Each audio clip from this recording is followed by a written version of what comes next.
সাম্প্রতিক বিএনপিকে বাদ দিয়ে বিএনপিকে ছাড়াই বাংলাদেশে দুইটি যুগান্তকারী ঘটনা ঘটে গিয়েছে, যার মধ্য দিয়ে বাংলাদেশের রাজনীতি থেকে ধীরে ধীরে বিএনপি বিচ্ছিন্ন হয়ে যাচ্ছে। দর্শক, বিএনপির ভবিষ্যৎ শেষ। বিএনপির মেয়াদ আমি দিয়েছিলাম 8 বছর, পিনাকি ভট্টাচার্য দিয়েছে 1 থেকে 2 বছর, যে বিএনপি শেষ।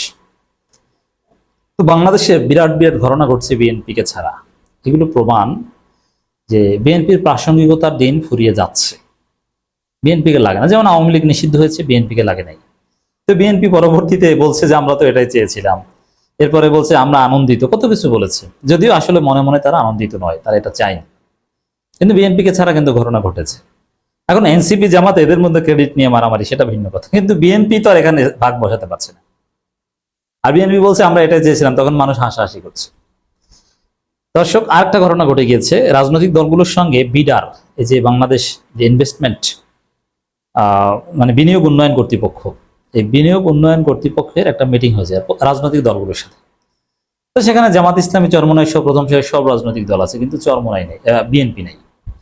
এর মানে এটা একটা বড় ঘটনা যে সরকার রাজনৈতিক দলগুলোকে সাথে নিয়ে, এবং এখানে অনেক কথা বলা হয়েছে স্বাধীনতা সার্বভৌমত্ব রক্ষায় দেশবিরোধী কোনো কাজ রাজনৈতিক দলগুলোর সাথে আলাপ আলোচনা ছাড়া করা হবে না, সব করা হবে রাজনৈতিক দলগুলোর সাথে আলোচনা করে, দেশের স্বার্থে করা হবে, দেশবিরোধী কোনো কাজ করা হবে না, দেশের উন্নয়ন কিভাবে কি হবে এগুলো পলিটিক্যাল পার্টির সাথে আলাপ আলোচনা করেই আমরা করব। চমৎকারভাবে স্পষ্ট করেছে। তো দর্শক,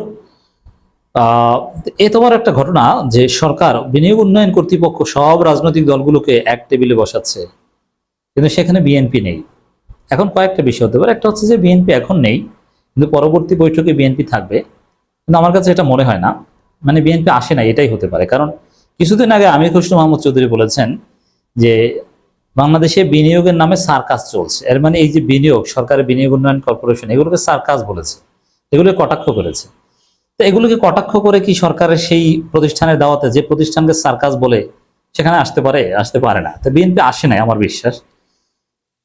আর যদি এরকম হয় যে না, এটা প্রথম ধাপের একটা বৈঠক, পরবর্তীতে আরো অনেক দলের সাথে বৈঠক হবে, সেখানে আসবে বিএনপি, তাতেও বিএনপি মারা খেয়েছে। কারণ প্রথমে এখানে জামাত আছে, ইসলামী আন্দোলন আছে, গণ অধিকার পরিষদ আছে, এবি পার্টি, সবাই আছে, নাই শুধু, মানে সবাই আছে, নাই শুধু বিএনপি।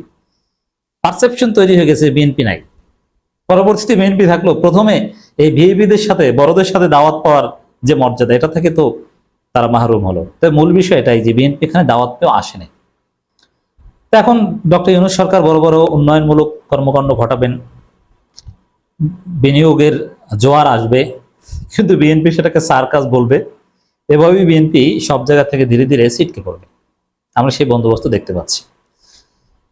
প্রধান উপদেষ্টার প্রেস উইং, মাননীয় প্রধান উপদেষ্টার পেজ থেকে প্রেস রিলিজ দিয়েছে, রাজনৈতিক দলের সঙ্গে বিডার মত বিনিময় সভা। 13 মে 2025 বাংলাদেশ টেকসই বিনিয়োগ পরিবেশ নিশ্চিতকরণের লক্ষ্যে নীতিগত ধারাবাহিকতা, চলমান সংস্কার কার্যক্রম এবং এর সাম্প্রতিক অগ্রগতির বিষয়ে দেশের শীর্ষস্থানীয় রাজনৈতিক দলের পরামর্শ ও সুপারিশ গ্রহণের লক্ষ্যে আজ মঙ্গলবার বাংলাদেশ বিনিয়োগ উন্নয়ন কর্তৃপক্ষ একটি মতবিনিময় সভা আয়োজন করেন। তো শীর্ষস্থানীয় রাজনৈতিক দলের সাথে, এর মানে শীর্ষস্থানীয় দলের মধ্যে কি বিএনপি নাই? স্পষ্ট যে বিএনপিকে দাওয়াত দিয়েছে, কিন্তু বিএনপি আসে নাই, প্রেস রিলিজের ভাষা থেকে বোঝা যায়। এখন আমাদের আবার এত লিঙ্ক নাই পিনাকিদের মতো যে শফিকুল আলমকে সাথে সাথে ফোন করে জিজ্ঞেস করো, ভাই বিএনপিকে কি দাওয়াত দেওয়া হয়েছে, তারপর আসে নাই, না দাওয়াত দেন নাই, পরে দিবেন। আমাদের লিঙ্ক অত দূর না। সরকারের কিছু কিছু উপদেষ্টাদের সাথে যোগাযোগ আছে, বা উপদেষ্টাদের সহকারীদের সাথে, কিন্তু প্রধান উপদেষ্টা কার্যালয়ে আমরা সার্বক্ষণিক অ্যাক্সেস পাই না, চেষ্টা করলে পাই। এই জন্য আমরা এভাবে বিশ্লেষণ করলাম বিষয়টা। আর প্রাইমারি সোর্স দিয়ে বিশ্লেষণ করা এটা আমার কাজ না, সেকেন্ডারি সোর্স বিশ্লেষণ করাই কাজ। রাজধানীর আগারগাঁওয়ে বিডার প্রধান কার্যালয় কনফারেন্স হলে এসব অনুষ্ঠিত হয়। এতে 17টি রাজনৈতিক দলের প্রতিনিধিরা অংশ নেন। সভায় সভাপতিত্ব করেন বাংলাদেশ বিনিয়োগ উন্নয়ন কর্তৃপক্ষ এবং বাংলাদেশ অর্থনৈতিক অঞ্চল কর্তৃপক্ষের নির্বাহী চেয়ারম্যান আশিক চৌধুরী বিন হারুন। তো দর্শক, সবাই আছে, বিএনপি নাই। শীর্ষস্থানে সবাই আছে, বিএনপি নাই। আসল সভায় বাংলাদেশ জামাত ইসলামী, সবার আগে কার নাম? বাংলাদেশ জামাত ইসলামী। আওয়ামী লীগ নিষিদ্ধে সবার আগে বিবিসি রিপোর্টে কার নাম? জামাত ইসলামী। বুঝতে পারছেন? আওয়ামী লীগের প্রতিক্রিয়া, যে আওয়ামী লীগ নিষিদ্ধ কাদের ইন্ধনে, কাদের আন্দোলন হয়েছে? বাংলাদেশ জামাত ইসলামী, সবার আগে নাম জামাত ইসলামী। জাতীয় লিবারেল ডেমোক্রেটিক পার্টি, এখন জামাতের নাম সবার আগে আসছে মানে জামাত মহান কিছু হয়ে গেছে এটা না, তবে জামাত আছে, এটা বোঝাচ্ছে। যেমন সেনাপ্রধান জামাতের নাম বলেছিলেন সবার আগে। এর মানে এই না যে জামাত, অথচ বাসটা তো জামাতকে দিয়েছে, সুবিধা সব পেয়েছে বিএনপি। জামাত নেতারা মুক্তি পায়নি, শিবিরের নেতারা এখনো মামলায় ভুগতে হয়। কিন্তু নামটা এসেছে, এটার গুরুত্ব একদম অস্বীকার করা যায় না। আবার এটার গুরুত্ব মানে সবকিছু দাও না। লিবারেল ডেমোক্রেটিক পার্টি, বাংলাদেশ জাতীয় পার্টি বিজেপি, গণসংহতি আন্দোলন, গণঅধিকার পরিষদ, আমার বাংলাদেশ পার্টি, নাগরিক ঐক্য, বাংলাদেশ জাতীয় সমাজতান্ত্রিক দল, বাংলাদেশ কমিউনিস্ট পার্টি, ইসলামী আন্দোলন বাংলাদেশ, বাংলাদেশ ইসলামী ফ্রন্ট, জাতীয় সমাজতান্ত্রিক দল, বাংলাদেশ খেলাফত মজলিস, বাংলাদেশ খেলাফত আন্দোলন, বাংলাদেশ সমাজতান্ত্রিক দল, ইসলামিক ফ্রন্ট বাংলাদেশ এর প্রতিনিধিরা অংশ নেন। এখানে আমি জানি না যে বিএনপিকে দাওয়াত দেওয়া হয়নি না আসেনি, তবে শীর্ষস্থানীয় দল উল্লেখ করা হয়েছে, তাদের মধ্যে বিএনপি এখানে পরবর্তীতে দাওয়াত পেলেও এটা বিএনপির জন্য ডিসক্রেডিট। তা আমার মনে হয় যে সার্কাস যেহেতু বলে, যেখানে আসার জায়গা তো আর নাই, মানে একটা চক্ষু লজ্জা তো আছে, যেটাকে সার্কাস বলে সেখানে যেতে পারে, বিএনপি সার্কাসে যাবে, এটা কি হয়? আশিক চৌধুরী তার সূচনা বক্তব্যে বলেন, বিনিয়োগ ও কর্মসংস্থান বাংলাদেশের জাতীয় স্বার্থ, এটি দলীয় বা রাজনৈতিক স্বার্থের ঊর্ধ্বে। বাংলাদেশ বিনিয়োগ পরিবেশ অনুকূল পরিবেশ সৃষ্টির লক্ষ্যে বিরা নিরন্তর কাজ করে যাচ্ছে বলে উল্লেখ করে আশিক চৌধুরী বলেন, আমাদের দেশে বিনিয়োগের ক্ষেত্রে নানামুখী সংকট রয়েছে। এসব সংকট থেকে উদ্ধারের জন্য আমরা এখন কি করছি, সামনের 6 থেকে 8 মাসের মধ্যে কি করব, এমন বিষয়ে আপনাদের সঙ্গে ফলপ্রসূ আলোচনা হবে বলে প্রত্যাশা করি। সবাই বিরার কার্যক্রম নিয়ে একটি প্রেজেন্টেশন দেন বিরার head of business development Nahiyan Rahman Rochi. এখন এই আশিক চৌধুরীর প্রেজেন্টেশনকে ট্রল করে ছাত্র দলের রক স্টার নেত্রীরা এবং পরে ক্ষমাও চায়, তাহলে এদের দাওয়াতে যাবে কিভাবে? তিনি সংস্কার পরিকল্পনা এবং অগ্রগতি প্রতিবেদন, reform plan and program report ও বিনিয়োগ সম্মেলন প্রতিক্রিয়া ও পরবর্তী পদক্ষেপ নিয়ে সংক্ষেপে আলোচনা করেন। আর এটাকে বিএনপি বলে সার্কাস। বিএনপির লজ্জা আছে? তিনি জানান, 200 জনের বেশি স্থানীয় বিনিয়োগকারী ও অংশীজনের সঙ্গে আলোচনার ভিত্তিতে বাংলাদেশ বিনিয়োগের 5টি সমস্যা চিহ্নিত করেছে বিডি।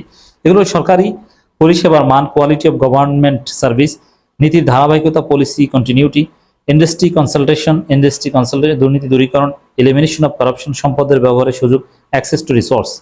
এসব সমস্যার সমাধানে আর বিএনপির কাছে বিনিয়োগের প্রধান বাধা কি? নির্বাচন।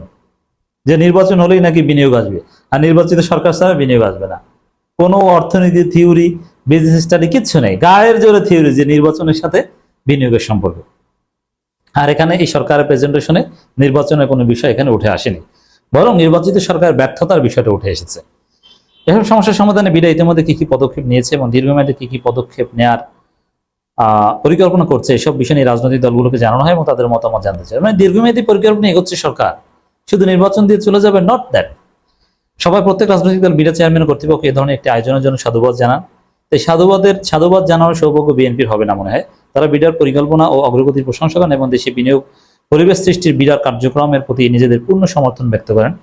বিদেশি বিনিয়োগকারীদের পাশাপাশি দেশি বিনিয়োগকারীদেরও বিশেষ গুরুত্ব দেওয়ার জন্য রাজনৈতিক দলগুলো বিডা কর্তৃপক্ষকে আহ্বান জানান। এছাড়া দেশপ্রেম, দেশে দক্ষ শ্রমিক গড়ে তোলার জন্য প্রশিক্ষণের ব্যবস্থা এবং অবকাঠামোগত উন্নয়ন, আইনি জটিলতা দূর করা, শ্রমিকদের স্বার্থ রক্ষা এবং পরিবেশ বান্ধব বিনিয়োগের লক্ষ্যে সংশ্লিষ্ট মন্ত্রণালয় অধিদপ্তরের সঙ্গে বিডা কর্তৃপক্ষ আলোচনার জন্য পরামর্শ দিয়েছে রাজনৈতিক দলগুলো। সব আছে কিন্তু বিএনপি নেই। তো বিএনপি সামনে থাকলেও শীর্ষস্থানে দলগুলোর কাতারে তার পড়বা।